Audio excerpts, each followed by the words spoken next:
time for us to check back in with the family history and stories of Opal Corn Myers. If you've missed any of the previous readings, just look in the description below for a playlist, and you can also find the link of where to buy this wonderful, wonderful book. First year teaching at Davis School, 1933 through 1934. When I first started teaching in 1933, we only had school from September through March. I was assigned to the Davis School, and my first teaching salary was $50 a month. The week before school started, I was to report at the county superintendent's office in Newport to pick up the key to the school and my supplies. Papa and I left home early, just as soon as it was light enough for us to see our way. We had to walk all the way into Del Rio for me to catch the train to Newport because the train didn't stop at West Myers that early.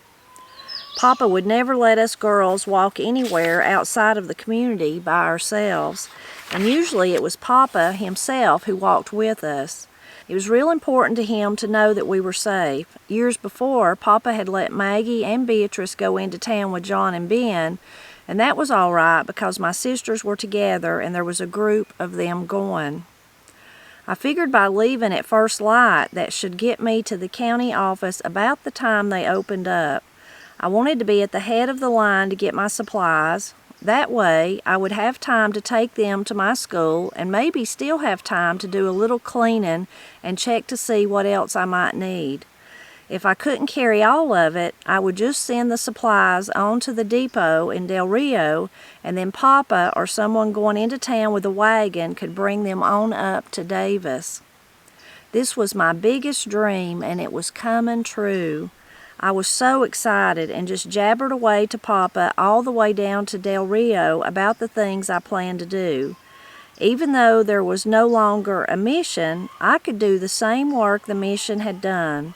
I could be the mission to my students and their families. I could give them hope and encouragement just like Miss Martson had given to me, and then they could pass it on to others. Papa marveled at how that seemed to be true. We do tend to pass on to others what we have received.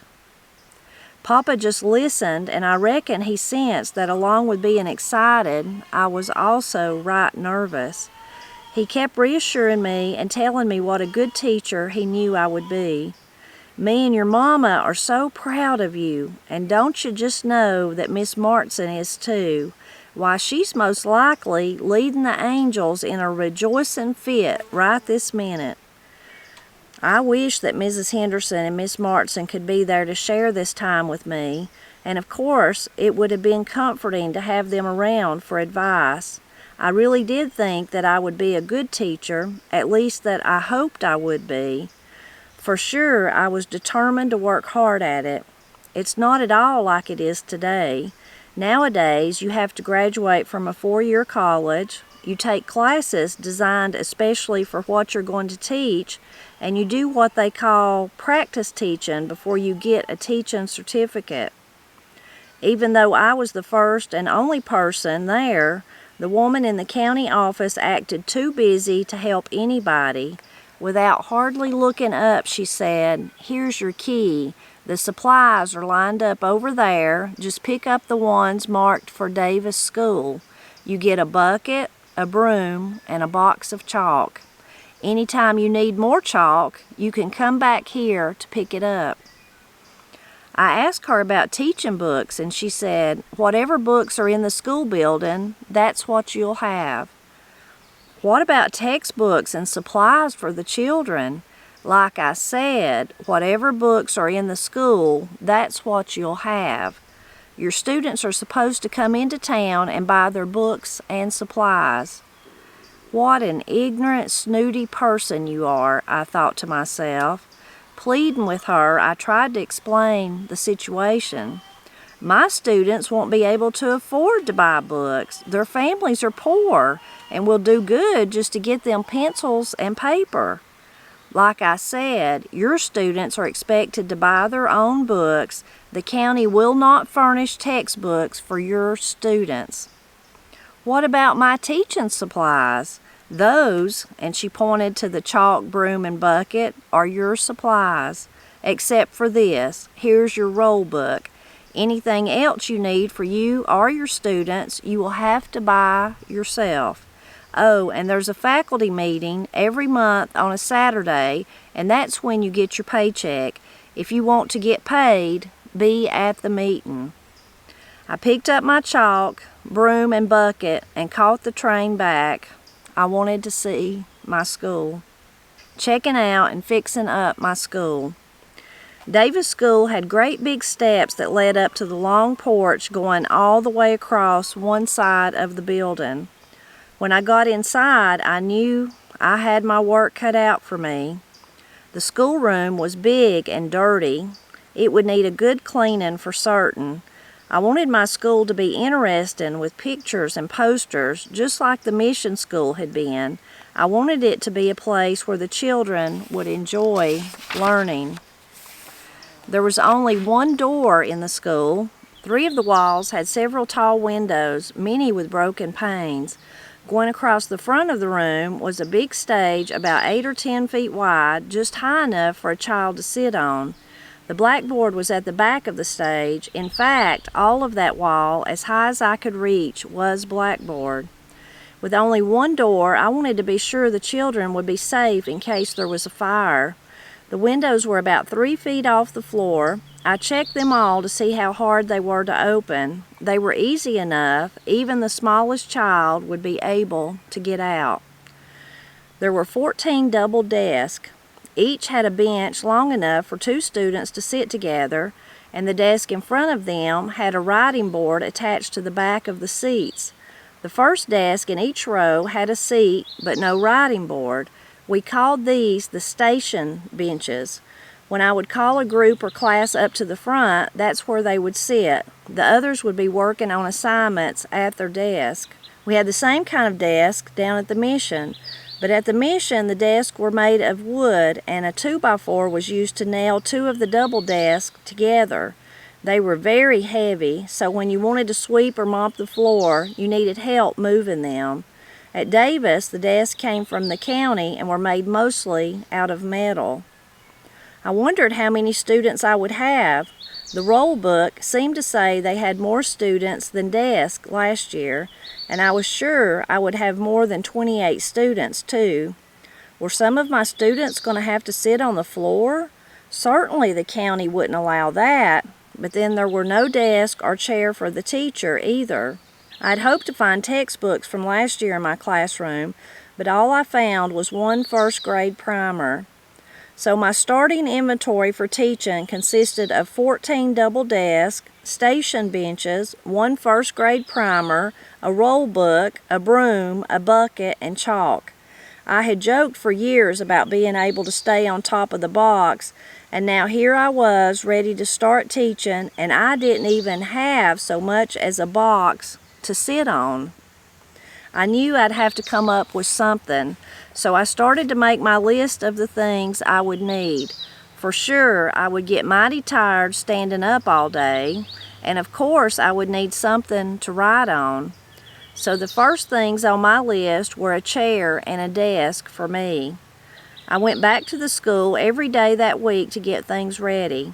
I must have looked like a pack mule as I toted supplies and the tools I'd need to make my desk in big old white sacks on my back. I carried over 3 pieces of plank, one each day, and on the 4th day I carried over a chair.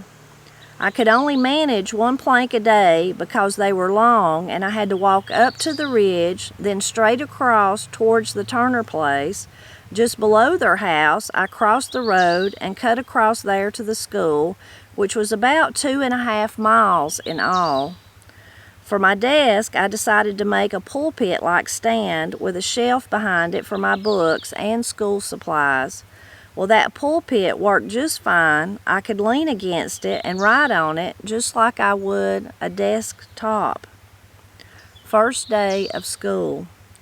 The first day of school, I got there early, of course, but there were already 2 children, a brother and sister, waiting on the steps. The boy's name was Herbert. He told me he was 10 years old and in the 4th grade. The little girl was very shy. She stood awkwardly on the top step, looking down at her feet. She raised only her eyes and introduced herself as Enos Irene. I thought that a rather strange name. I reckon Herbert saw the confused look on my face. Her name be Edith Irene. All of my students were from around here, but I really didn't know them because I had been gone from the community for 6 years. I found out a little later that Herbert and Edith were Franklin Turner's children. Franklin was the boy who was in the physiology class with Aunt Flora that time way back when Ada and I had visited the mission school. He was also the one the Franklin house was named after. I thought that it was really something that the first child I spoke to on my first day of teaching belonged to Franklin, who was the first boy I saw on my first day of ever being in a schoolroom. I'd seen Herbert pass our house several times with his daddy when he was little, but they always called him Bo. I never knew what his real name was, and of course he had grown a lot since I last saw him. There is no way I would have ever recognized him. Herbert later married one of the Pierce girls and became a teacher himself.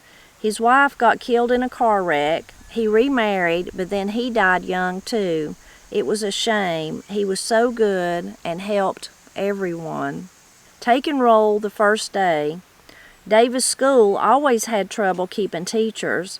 It was only the first day of school, and I had already figured out why. If the lack of support and supplies and the number of students hadn't been enough, having 2 older, roughneck boys trying to scare off the teacher just might do it. They were both real big boys. One was a 21-year-old in the 8th grade, and the other a 16-year-old 7th grader. That first day, there must have been at least 50 children. I had to figure out whose names were not in the roll book and write them in along with the names of their parents. While I was doing that and trying to figure out just who was in what grade, those 2 older boys decided it was my turn to go. They just started walking up to the front of the room, real slow-like, just a-staring at me. Then they grabbed me and tried to get me to dance with them. They had run teachers off before, but this was one teacher that wasn't planning on going anywhere. They might have been a lot bigger than me, but I was going to make sure they didn't want to mess with me for long. I told them to get back to their seats and sit down and behave. They thought they could smart-mouth me, so one of them said, "Boy, you won't last long here. You won't stay here 1 week." I made those boys go outside and cut 50 briars each. Then I made them lay each one out in a row so I could count them and make sure they had the number I had told them to cut. That evening, I cut some big switches, and I had them standing up in a box by my desk the next morning. I figured that should say something. At first, I had to use the switch a lot, but after a few weeks, I didn't. By that time, they had figured out that they were not going to get away with misbehaving. By the end of the week, I had 62 students registered. Goodness me, 62 students and 28 desk seats. That meant that I had more students sitting in the floor than at desks. To me, why, that was just something terrible. I was used to the mission where we always had enough big desks and plenty of books. The desk might have been homemade, but the children never had to sit on the floor. I knew for sure that I had some big challenges ahead of me. Here I was with all these students, and I had no books and no supplies. There were 21 children in the 1st grade and only 1 primer between them. In the rest of the grades, the children were pretty evenly divided except the 7th and 8th grades, which had fewer children. It seemed that there were no way of helping the children to get books and supplies except for begging. I'd begged the county, but that did no good at all. They didn't even seem to care. My next plan was to write letters to all of my old teachers at Highland and at college, and of course to the Abby Spears class. I also wrote to Dr. Blaine to see if he would have the trade room send out some mailing bags to the churches and ask them to send me books, newspapers, posters, the white cardboards out of nylon hosiery packages, and school supplies. My old gym teacher was the first to send me a big barrel of books. They were no particular grade level, and I don't think any two of them were the same. They were everything from grammar school to college. Just everything. But they all had ABCs, and they all had words in them. I was forced to be creative in my lesson plans.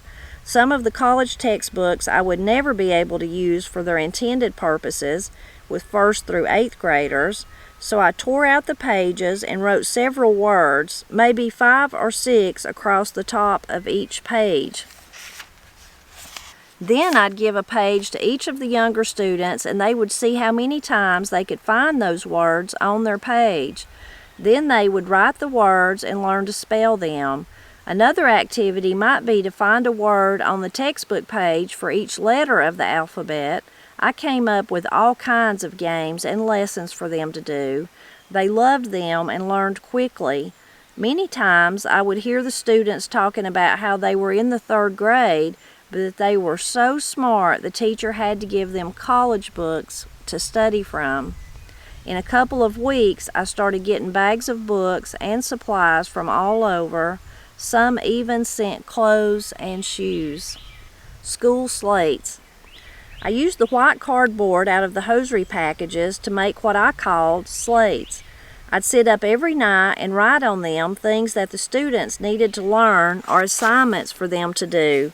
For my 1st graders, I would print their name and they would have to learn how to write it. I would write out the ABCs and the numbers to 100. We would work on them together in class, and I would have some of the better older students work with the younger ones. For the students who were a little older, I might write the multiplication tables to 10 times 5 and the Roman numerals to 10. I might have sentences with facts that they would have to learn, like my state is Tennessee and its capital is Nashville. I'd fill those cards up on both sides with things they had to learn or do, and then I'd mark them off when they learned them. I made a slate for every one of my students, and when they finished one, I would have another one ready for them. They always knew exactly what they were supposed to learn. The children also knew where to sit. The younger grades sat on the floor on the stage, and when they got up to get a drink of water or go out for recess, they would put their slates in their place with their names up. When they went out to go to the bathroom, they had to hand me their slate before going out the door and get it from me when they came back. That way I always knew who was outside and how long they had been there. Before long, we had books for most of the subjects and most of the grades. We studied English, math, geography, and Tennessee history. When we didn't have the right books, we did a lot of make and do. Teaching goals, reading and writing.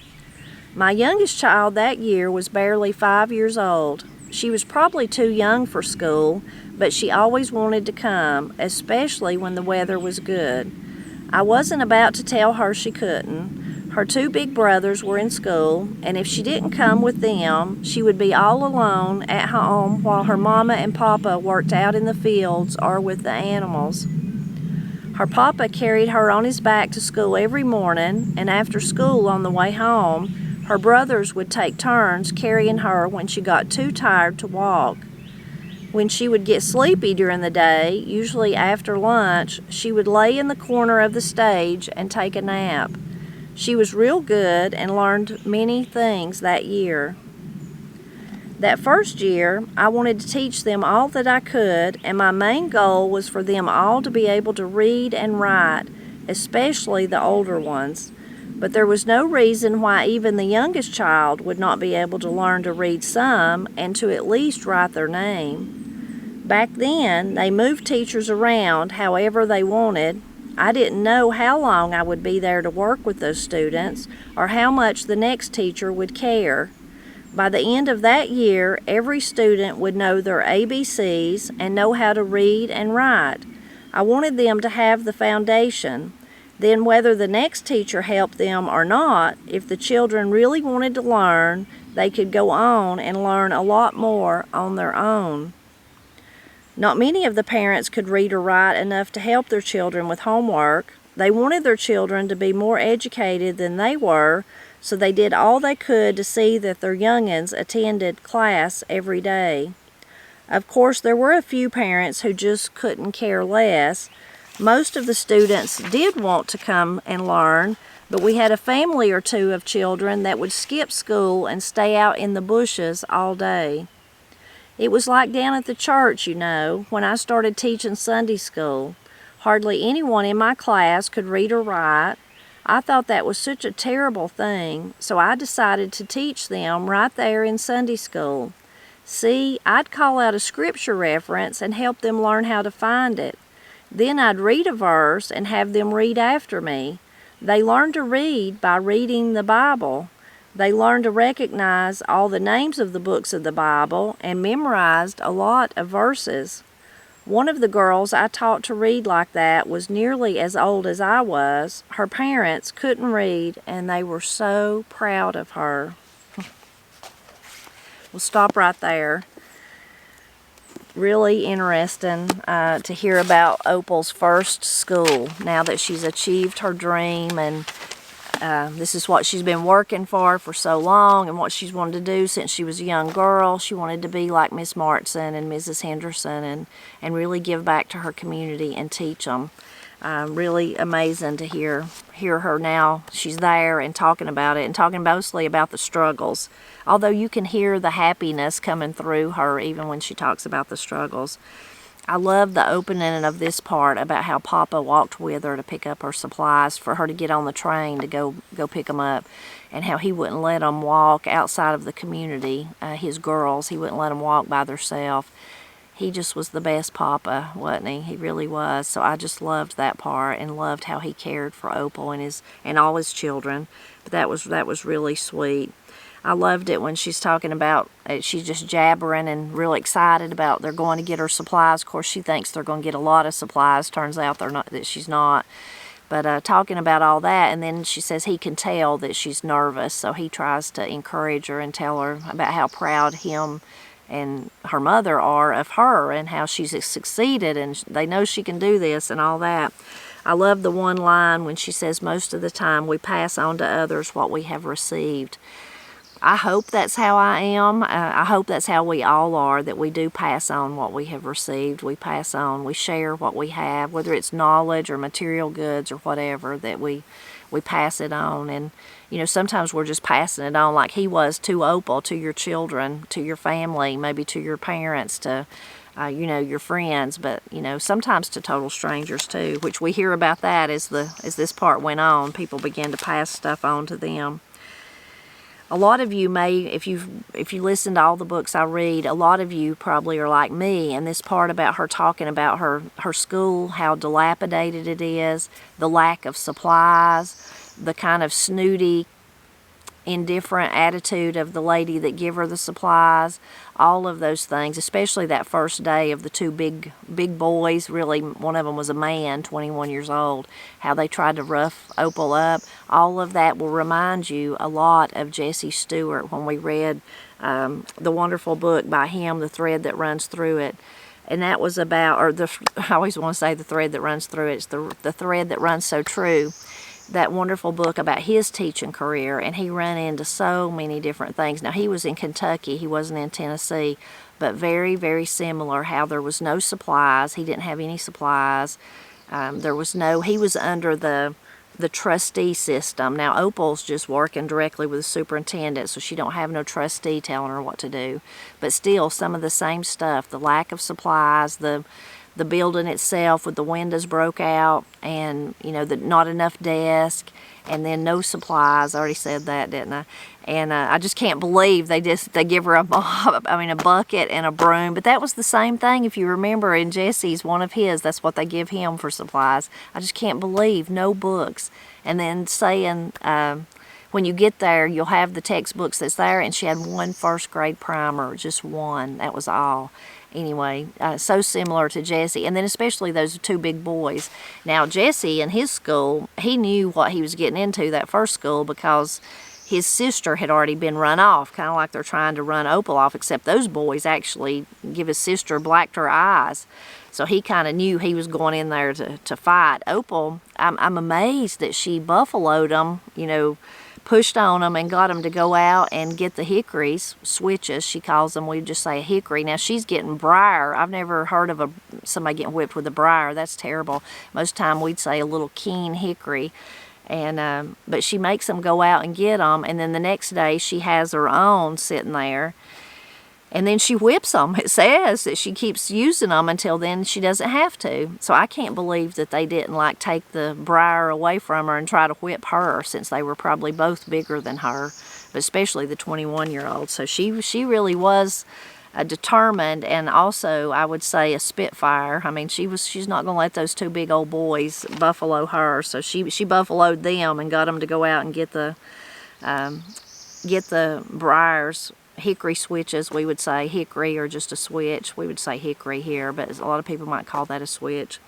Anyway, really interested in that part. Also really endearing when she gets there is when she's looking at all the stuff she's got to do. There's no students there or anything. She's thinking there's only one door about a fire.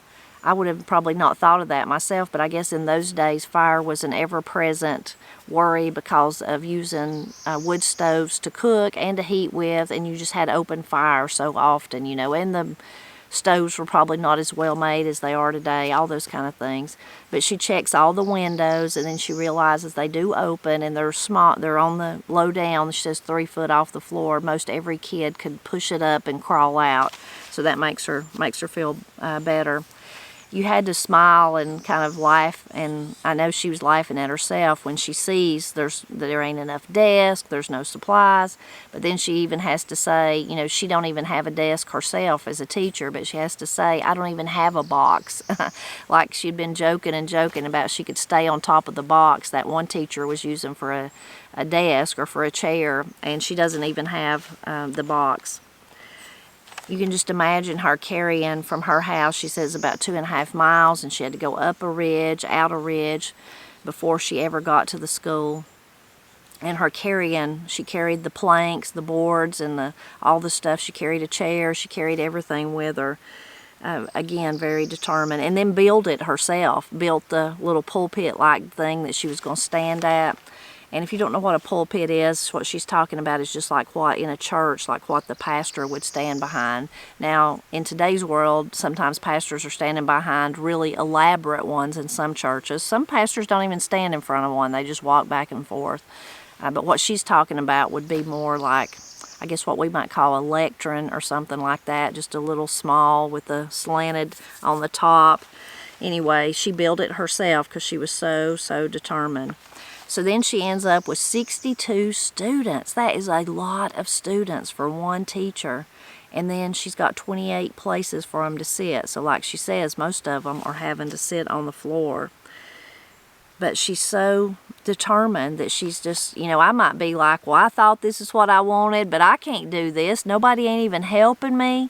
But none of that even fazed her. You know that Miss Martson, if you remember telling her, and Miss Henderson too, Mrs. Henderson too, both told her, you know, if you really want something and God it's, you know, it's godly, it's of God, and God's wanting you to do this, you will figure out a way. You just have to work hard. Well, that's sure what she did. She didn't get discouraged. She just said, what am I going to do about this? Well, I hate to beg, but I guess I'm going to have to. So she started writing letters to all the people that she had met that had helped her at Highlands and had helped the mission and everything else. And so they started sending stuff, and so then she was able to have school. And how touching that those people, that goes back to pass on to others what we have received. That's what they were doing. They were passing on the books they probably didn't use anymore. Like she says, that first barrel of books she got from the gym teacher, none of them were the same, and they wasn't necessarily textbooks, but she used them anyway. So really beautiful that they helped. Really smart of Opal how she thought about making, she called them slates, but it was really just the inserts out of, you know, if you've ever bought pantyhose, even now some kind of like a cardboard thing comes in on most of the time, like a little piece of, it's not really cardboard, more like a thick piece of paper, like cardstock, so that they're wrapped around it kind of to keep them, you know, in shape. I guess they are. I've not bought pantyhose in a long time, so maybe you'll have to tell me if that's not true anymore, but I think so. So you think about that, she just saved those. And then back then, of course, the nylon hose, all women wore those, so it was a very common thing. I'm sure they had a lot of those. And how insightful, though, for Opal to think about them sending them. So she already knew that's the perfect thing for me to write on. And then she'd write all that stuff on it, write the child's name on the back of it, and then that's what they learned. It's just so ingenious, so smart, so smart. I love it. And then even her little system of how they laid it upside down if they were just going to get a drink of water or if everybody was going outside together. But then if they were going to the bathroom, they had to hand it to her. And then that way she could be like, oh, here I've got Edith or whoever, and they've went to the bathroom, and they've been gone a long time. I better go find out what's going on. But if they had just went to get a drink of water, they just saved their place there. So anyway, really ingenious that she thought of doing that. I love the story of the little 5-year-old girl, how she come, and Opal said she's probably too young, but she just let her come, and the little girl would even take a nap over in the corner after lunch every day, but she learned a lot, even though she was just really little. She absorbed and learned. And then, of course, her whole heart is for these students, for her people, as she would say. But she already's thinking, I may not be here long. I may not be here long. I know how they switch teachers around, and I've got to this year, at least, if I could teach them all their ABCs and how to read. And some of their numbers, I'm sure, but especially how to read, then that would give them a foundation so that if there is one of these that's like me, like Opal was, not me, but Opal, that really has this determined outlook that they want to continue their education, then once they can read, they can figure it out. They can be like her. You know, reading is really the key. So, like she said, the foundation of it is the reading and the writing. Of course, the writing went right along with the reading as they learned their ABCs and learned to write their names and all that. So wonderful. And then at the end, really, again, you see Opal's heart for her people and her teaching nature, how she wanted to help people. She gives that little part about how when she started teaching Sunday school down at the church, she realized they couldn't read. Now, they're grown people, but they couldn't read. And how she just helped them by using the Bible, taught them to read. Such a wonderful thing. And then she says one of the girls who was about her age, so was really almost a grown woman, or I guess depending on how you look at it, in those days definitely a grown woman, couldn't read. And then once Opal taught her in Sunday school how her parents were so proud of her. I also love that part. I guess that's the last thing I love about this. All of it's interesting, but is Opal's desire to help her people. But then also, like she says, most of the parents there, they really wanted their children to be better than them. That's such a heartwarming thing. And that happens everywhere, of course, all over the world. Parents, that's the way it should be. We want better for our children than for us. But so often, the mountains of Appalachia, definitely where Opal was at, where I'm at, and where Jessie Stewart was at, gets a bad rap for being ignorant, uneducated, and even today, still, but especially in those days, in that they just wasn't interested. Well, they were interested, like these parents, she's showing that. And if you remember, Jessie talked about the parents that really wanted better for their children, too. They did want their children to be better, to understand, to be able to read and to write, and to be able to understand the world that was changing and be part of it and be able to support themselves in a better, easier way. So I really love that part, how she noted that. Now, on the flip side of that, she did note that some people didn't give a flip about their kids going to school, and then the kids didn't give a flip either, and they hid out in the bushes all day and played and run wild and never come to school. But the majority of them did want to learn, and their parents certainly wanted them to learn. So really neat to hear about Opal now that she's there.